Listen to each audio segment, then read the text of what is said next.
The rain poured down relentlessly, turning the city streets into shimmering rivers.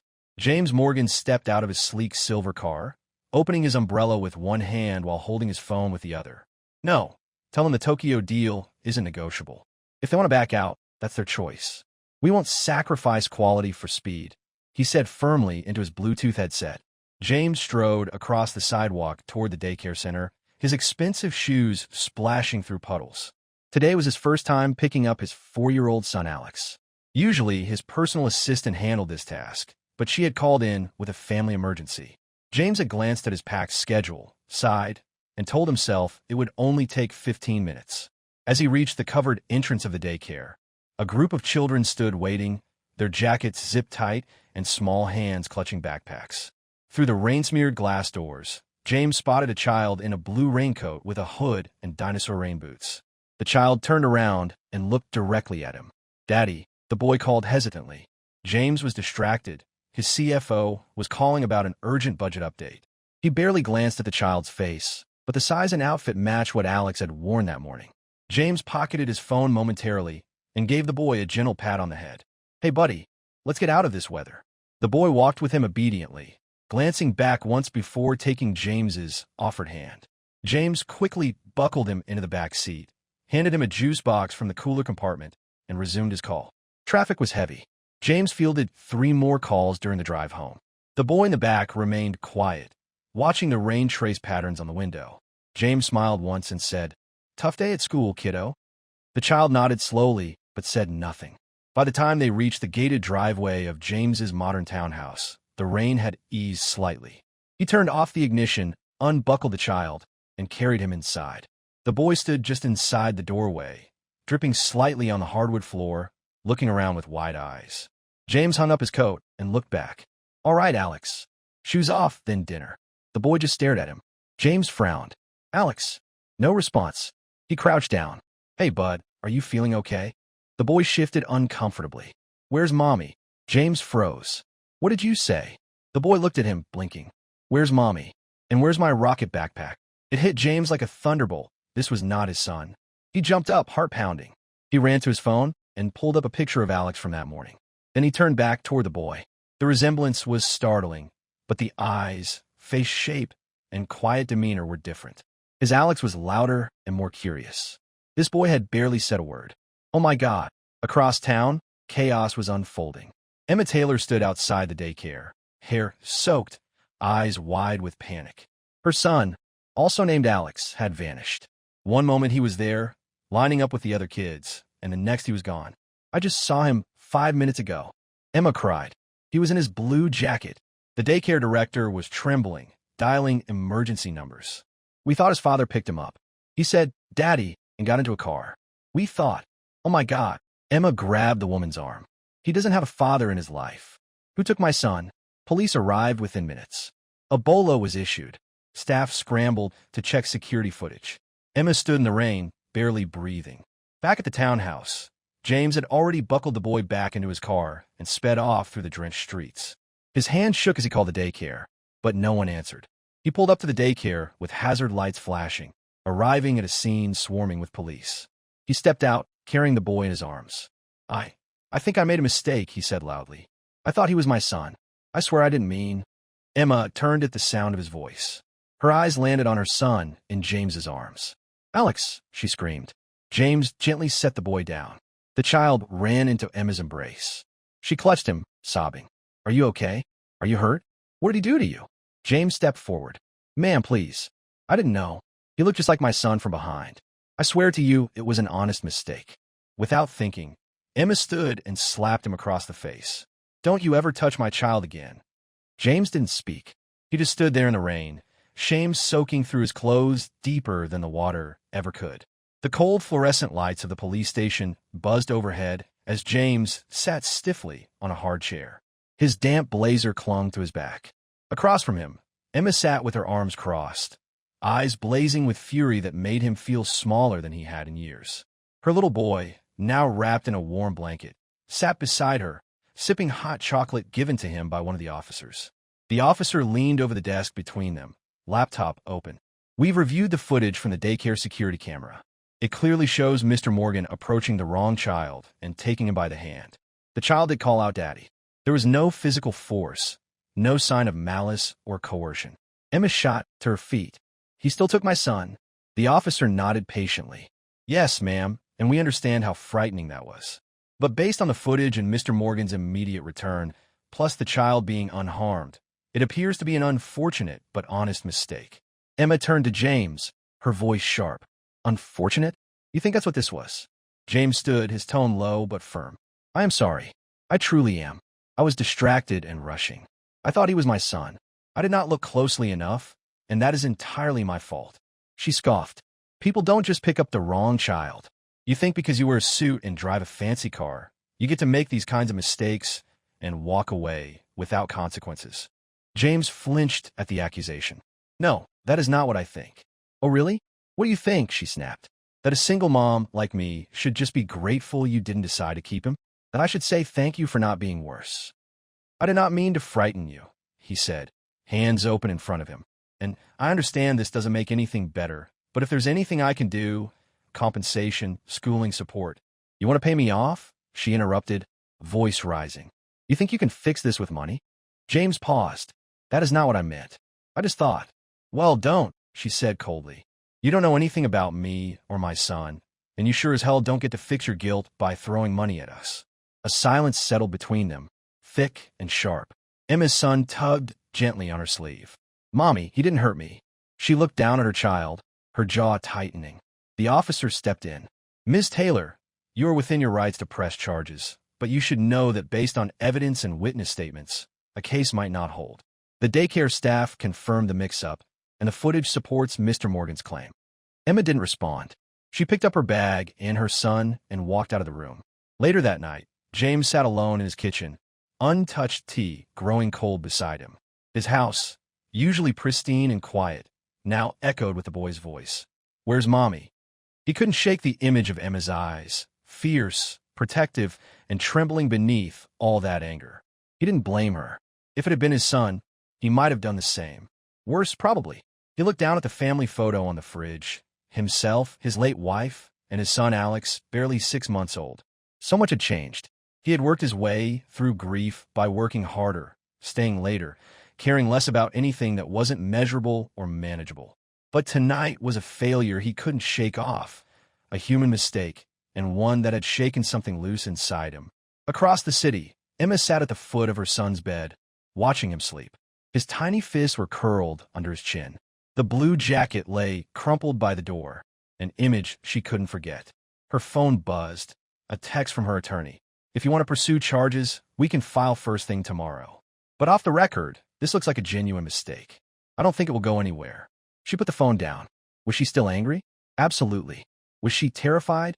Even more so. But deep down, as much as she hated to admit it, she had seen something in that man's face when he returned her son. Something real, guilt, relief, shame, and something else. A kind of sadness that didn't belong to someone who had everything. The next morning, James walked out of a board meeting and found himself hesitating in the hallway. Instead of going back to his office, he opened his phone and scrolled to a note he had saved. Emma Taylor, nurse at Riverside Children's Clinic. He stared at the name, thumb hovering. Something told him this was not over. And somewhere in a small apartment across town, Emma was thinking the same thing. The Saturday morning air was crisp, with a soft breeze rustling through the early autumn leaves scattered along the paths of Oakwood Park. Families filled the playground, parents chatting over coffee, children darting between swings and slides. James stood just beyond the fence, clutching a small paper bag and watching the scene with more nervousness than he cared to admit. He had learned from one of the daycare teachers that Emma often brought her son to this park on weekends. He wasn't sure what he expected to gain from showing up, perhaps another slap, or worse, a cold shoulder.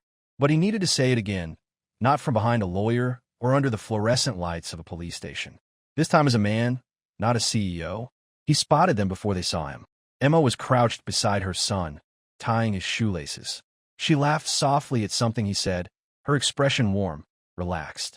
James had never seen her like that, without fear, without anger. Just human. Beautiful. He almost turned away. Almost. Then he heard it. Alex, came the excited voice of his own son, barreling toward the playground with his babysitter hurrying behind. James straightened, his eyes darting between the two boys. They met in the middle of the park like magnets. Two identical blue jackets, two Alexes, same height, same energy. One mistake had started it all, and now, perhaps, something else could begin. Emma looked up and froze when she saw James. He raised a hand slowly, then gestured toward a nearby bench. She hesitated, then walked over, cautious, wary but curious. He handed her the paper bag. "Blueberry muffins," he said, "from that bakery on 10th. I remember you mentioned your son liked them." She looked at it for a moment, then took it. "You remembered that?" He nodded, eyes on the boys now laughing at the top of the slide. "I came to say I'm sorry," he said again. "Really? Not with lawyers in the room, not under pressure. Just me." Emma glanced at him. "You already said that." "I know, but I meant it. I still do." A moment passed. She did not speak, but she did not walk away either. "The boys get along," she said quietly. James smiled. "They do." They sat in silence, watching their sons, until the tension between them eased just enough to breathe. Over the next few weeks, the meetings became more frequent, some planned, others by chance. The boys asked to see each other constantly, their friendship blooming effortlessly, as if making up for the strangeness of how it all began. James found himself lingering longer at daycare pickups. Sometimes he brought coffee for Emma. Sometimes she shared extra cookies her son insisted on baking. Small things, unspoken apologies, rebuilding something without naming it. More importantly, James started showing up differently for his own son. He began leaving work early, silencing his phone during bedtime stories, learning how to tie tiny shoelaces, and listening to stories about dinosaurs and invisible friends. He realized with quiet shock that he had missed years that could not be recovered. But maybe something new could be created. One afternoon at the same park, Emma arrived to find James on the grass with both boys, building an elaborate structure out of sticks and pebbles. The light in his eyes was real, unforced. She joined them on the blanket, and when the kids ran off to climb trees, the conversation turned softer. He looked at her, a hint of vulnerability flickering behind his usual composed mask. "I don't know how to be a father," he said suddenly.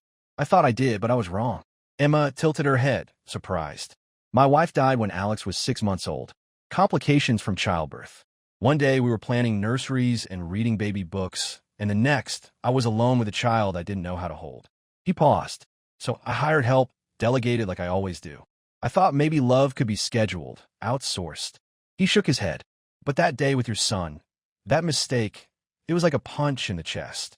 I realized how easy it would be to lose something I hadn't even taken the time to know." Emma was silent. James looked at her. "And the thing is, I'm grateful. Not for the fear I caused, but for what it woke up in me." She looked away, blinking fast. "I know what it's like to feel lost," she whispered. "My son's father left the day I told him I was pregnant. I was scared, broke, and I thought maybe no one would ever show up for us again." They both turned to look at the boys, now playing tag, laughter echoing across the grass. James's voice was low, honest. "Maybe sometimes we meet the right people through the wrong doors." Emma gave a small nod. Neither of them noticed, but they had started leaning in just slightly, as if drawn not by force but by the quiet gravity of something beginning again. The sky opened without warning, releasing a sudden downpour that sent families scattering from the playground in a flurry of umbrellas and shouts. James stood under the small overhang of the park shelter, holding his son close as the rain pelted the concrete. A few feet away, Emma did the same, wrapping her arms around her little Alex as they both laughed at the unexpected storm. Their eyes met through the curtain of rain. For once, the moment was not tense or uncomfortable, just human. "Well," James called over the sound of the rain, "looks like the weather wants us to stay a little longer." Emma shook her head, wiping drops from her forehead. "We're soaked." "There's a restaurant just a block away," he said, nodding toward the road. "Warm food, hot chocolate. I can call ahead." She hesitated. "It's not a trick," he added quickly. "Just dinner with two kids who refuse to stop being best friends." Emma looked down at the two boys, now playing a version of puddle tag, their laughter rising above the storm. She sighed. "All right, but I picked the dessert." James smiled. "Deal." The restaurant was cozy, with rain-slicked windows and candlelight flickering on every table. It was the kind of place James usually walked past without noticing. Tonight, it felt like a haven. They were seated in a quiet corner. The boys shared a booth seat and immediately started coloring on the kids' menus, their shoulders pressed together like they had been best friends forever. Emma took a sip of her tea. James watched her over the rim of his own glass of water, unsure how to begin. So he said at last, "Has your son always had that unstoppable energy?"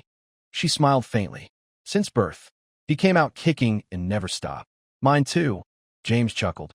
"He once threw my phone into the toilet because I wouldn't stop working during playtime." Emma laughed. "Sound about right." They paused again, and James leaned back. "It's strange, isn't it? How children are the smallest people in our lives, but carry the biggest weight." Emma nodded. "They change everything." There was a softness in her voice, the same kind he had heard when she called out her son's name in panic that first day. He met her eyes. "You do all this on your own?" She nodded slowly. "His dad left before he was born. Said he wasn't ready to be a parent. I was scared, but being scared and doing it anyway sort of became my specialty." James looked down, running a hand through his hair. "I had help," he admitted. "Nannies, assistants, night nurses. I thought that was enough. Thought being a provider was being a father. But it turns out all that did was give me distance." Emma's eyes searched his. "What changed?" He exhaled. "The day I picked up the wrong child. It shattered something, not because of the scandal or how it looked, but because I saw a little boy in my back seat and realized I didn't even know he wasn't mine. What kind of father doesn't know his own son's voice?" There was a pause. The boys giggled beside them, entirely unaware of the conversation unfolding. Emma's voice was soft. "I don't hate you."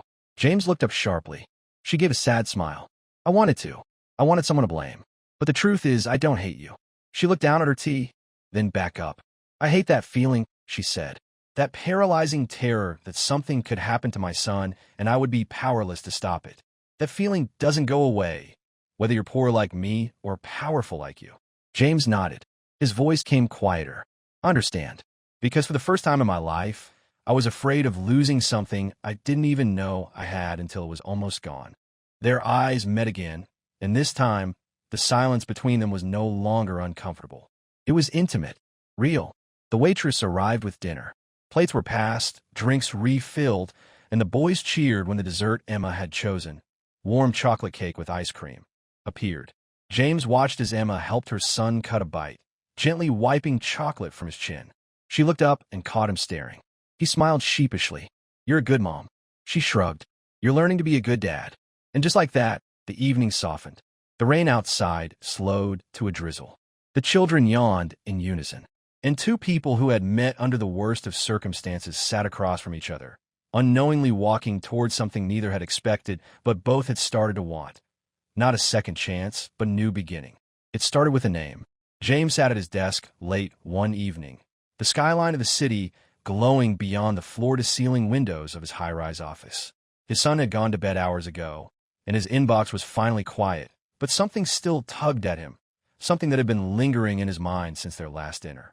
Emma's expression when she had talked about doing everything alone. Her voice was tight with emotion when she said she had become an expert at doing things scared. He typed her name into the company's internal HR archive system on a whim, unsure of what he was looking for. Just curious. Maybe a way to understand her better. And then it popped up. Emma Taylor, former nurse at Riverside Community Hospital, termination noted under failure to comply with procedural confidentiality. An old file, buried deep in an archive, was flagged as non-public. James frowned. That did not sound like the woman he had come to know. Emma was bold, principled, maybe a little guarded, but not careless, not unethical. Something about it felt wrong. He made a call to an old contact in the hospital's administration, a man who owed him a favor. It took less than an hour. Emma had reported fraudulent insurance billing conducted by a senior physician, someone with high-level ties. She had filed a complaint internally, then externally, when no action was taken. A week later, she was fired on a technicality.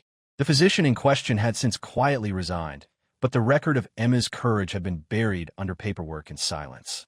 James leaned back in his chair, stunned. All this time, he had thought of her as a fierce, resilient mother, but she was also something else, something more dangerous in the world he came from. She was someone who refused to stay quiet when it mattered most. He dialed her number before he could talk himself out of it. She picked up on the third ring. "Hello." "Hey," he said, voice quiet. "It's James." There was a pause. "Is everything okay? Is your son?" "He's fine," James said quickly. "He's asleep. I needed to talk to you." She exhaled cautiously. About what? I found out what happened at Riverside. The truth. Another pause. I see. I had no idea, he said, that it was one of our branches. That the system I helped build let someone like you get punished for doing the right thing. There was silence on the line, but he could feel her breathing. I've been around boardrooms long enough to know how often truth gets buried. James continued. But you didn't let it. You stood up for what was right. And I want to say I'm sorry and that I admire you. Emma's voice came softer now. I didn't expect you to find that. I did, James said, and I wish I had known sooner. I've been wrong about a lot of things, but not about you. She didn't speak for a long time. Then, finally, thank you. The words were gentle but layered, not open, not completely. James knew she was still holding back, still guarded, and he could not blame her. After all, he was still James Morgan, the name on the building, the face in the press, the legacy tied to every hospital, including the one that failed her. You don't have to forgive the company, he said quietly, or me, but I just wanted you to know someone sees you now, really sees you. Her breath hitched, barely audible. That means more than you know. And then the line went silent. James stared out the window, the city below alive with lights and movement. But inside, something was still, something new, a kind of clarity. She was not just the mother of a boy he once mistook for his son. She was a woman who stood alone against power and spoke anyway. And somehow, she had become the one voice he most wanted to hear. The quiet in the boardroom was unlike any James had heard before. It was the kind of silence that came not from stillness, but from tension, a coiled, waiting thing. Across the long glass table, his father sat in the head chair, impeccably dressed, as always, eyes cold beneath silver brows. The other board members had been dismissed. This was not an official meeting. It was a warning. I heard about your involvement, the elder Mr. Morgan began, folding his hands, with that nurse. James did not flinch. Her name is Emma Taylor. His father ignored the correction. You're a public figure, a Morgan. We do not get involved in scandals, especially with women who have a reputation for legal trouble and whistleblowing. James's jaw tightened. You mean a woman who exposed fraud that your hospital system let happen? Watch your tone, his father snapped. Do not forget who gave you that seat. James stood, and maybe it's time I asked why I still sit in it. His father rose too, slower, deliberate. You're my son, James. You have a future most people only dream of, legacy, influence, power. But if you continue this distraction, you will lose everything. Your inheritance, your voting rights, your place in this company. James's heart pounded, but his voice remained calm. I never asked for power if it meant I had to live as someone else. His father narrowed his eyes. So you choose her over the family? James looked out the window at the skyline that once defined him, then back at the man who had shaped his ambition. No, he said. I choose me. That night, he packed his things. The penthouse apartment, gifted by the board as a symbol of his status, felt colder than usual. He looked around at the designer furniture, the untouched kitchen, the city view that once thrilled him, and he realized something terrifyingly simple. None of it felt like home. He loaded 2 suitcases into his car, woke his son gently, and together, they left the place behind. Days later, news spread subtly but quickly through corporate circles. James Morgan had stepped down from day-to-day operations. Rumors swirled, conflict with his father, disagreements over ethics, a personal scandal involving a single mother. But James did not offer a comment. Instead, he quietly announced the creation of a new fund, the Taylor Health Initiative, a nonprofit dedicated to supporting whistleblowers, underpaid medical staff, and mothers re-entering the healthcare workforce. The irony was not lost on Emma when she read the press release. He had named it after her. She sat with the newspaper in her lap, the sunlight filtering through her apartment window, her son playing nearby. Her heart was racing. A knock came at the door. She opened it to find James standing there, jeans and a sweater, no entourage, no polished image. Just him, a little tired, a little uncertain, but more real than he had ever been. I left, he said. She blinked. You what? Everything. The company, the legacy. My father said I had to choose. He paused, then smiled faintly. So I did. She stared at him. James. He stepped forward, holding out a simple folder. Inside was a proposal. Not for her, for the community clinic she worked at now. Backed by independent funding. A grant from the Taylor Initiative. It would expand care, increase salaries, and establish a whistleblower protection policy. I wanted to help, he said. Not as a CEO, just as a man who believes in you. Tears welled in her eyes, but she held them back. Why? She whispered. Why would you give all that up? His answer was soft but certain. Because if losing money is the price of loving someone like you, it's the best deal I have ever made. For the first time, she let him in, not just into the apartment, but into her life. The city had turned cold again. October winds carried the scent of rain and fading leaves, and the streets glistened beneath the heavy clouds that hovered above. James sat alone in his apartment, now modest, quiet, with nothing but the hum of the heater and the faint ticking of the wall clock to keep him company. He stared at the photo of his son taped to the refrigerator, a finger painting of their trip to the park, smiling stick figures under a yellow sun. But his thoughts were not with his son tonight. They were with her, Emma. He had not seen her in days, not since the photo. The photo that had spread like wildfire through the media. James Morgan at a corporate gala, standing beside a tall, elegant woman in a designer gown. She was laughing. He was leaning close. It was a moment frozen in time and twisted out of context. James had not even stayed at the event longer than an hour. He had shown up out of obligation, shaken a few hands, posed for a few photos, and left. But it was enough to undo everything he had built with her. Across town, Emma sat in the break room of the clinic, her lunch untouched. She stared at her phone screen, at the image of James and the woman, and at the comments beneath it. Still in the game? Guess the nurse was just a phase. Morgan knows where he belongs. She had told herself she was over it, that she didn't care what the world thought, that James was different. But the pit in her stomach said otherwise. She remembered the way her last relationship had ended, with a man who once held her hand in private but crossed the street when he saw her in public, who had told her she was too much work to bring home, who had called her strong to her face and embarrassing behind her back. She remembered how it felt to be chosen, until it was time to be introduced. So when James called the next day, she did not answer. And when he messaged, she read the words but never replied. Instead, she sat down that night, took a deep breath and wrote, "Dear James, you once told me that your world was built on decisions. Business, power, legacy. They were all about choosing. So maybe this is a choice too. I know what it is like to be the person no one chooses when the stakes get high, and I cannot be that person again. I will not be another secret or someone you defend behind closed doors, but keep in the shadows when the cameras flash. I need to know that if I fall, someone will catch me and stay, not just until the headlines pass. I don't want to be the weight that tips your balance. If loving me means risking everything, I understand if you choose not to. But I can no longer risk choosing someone who will not stand still when it matters." James read the letter 3 times. By the end, his hands were shaking. He threw on his coat and stepped into the storm. It was past 10 p.m. when Emma stepped out of the back door of the clinic, umbrella in hand, exhausted and ready to disappear into the rainy night. But there, standing just beneath the hospital awning, drenched from head to toe, was James. He said nothing, just waited. She froze. "I didn't want to crowd you," he said at last. "I didn't want to call again or send another message. I just wanted to show up." She stepped closer, her eyes unreadable. "That night at the gala," he continued, "meant nothing. I left after 30 minutes.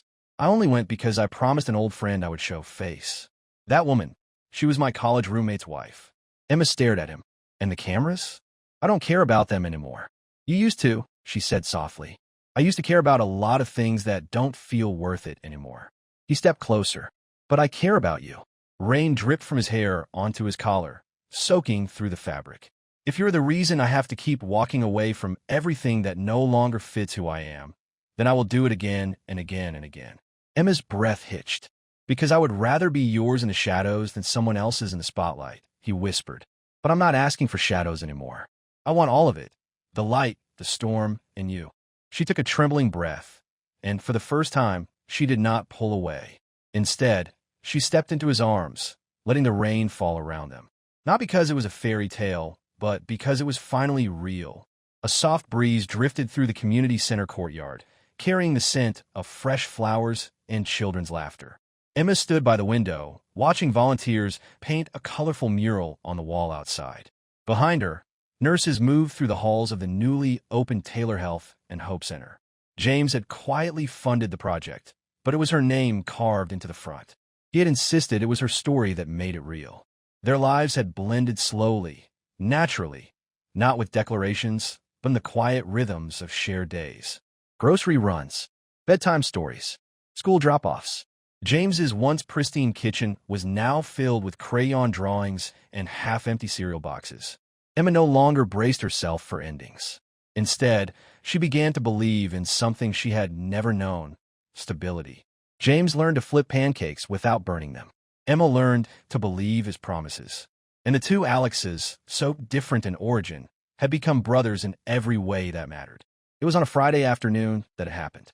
Emma walked the boys home from art class, their paint-smeared hands clutching hers. At the corner near the park, a familiar car rolled up.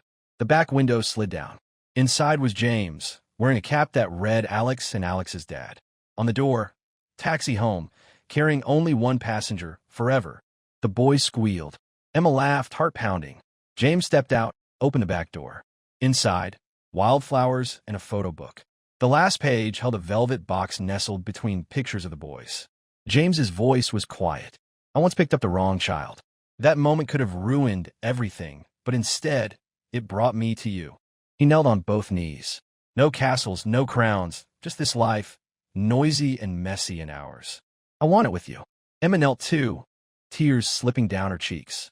You already gave it to me, with pancakes and promises and two amazing boys. I'm home. He slid the ring on her finger, a simple band etched with one word: always.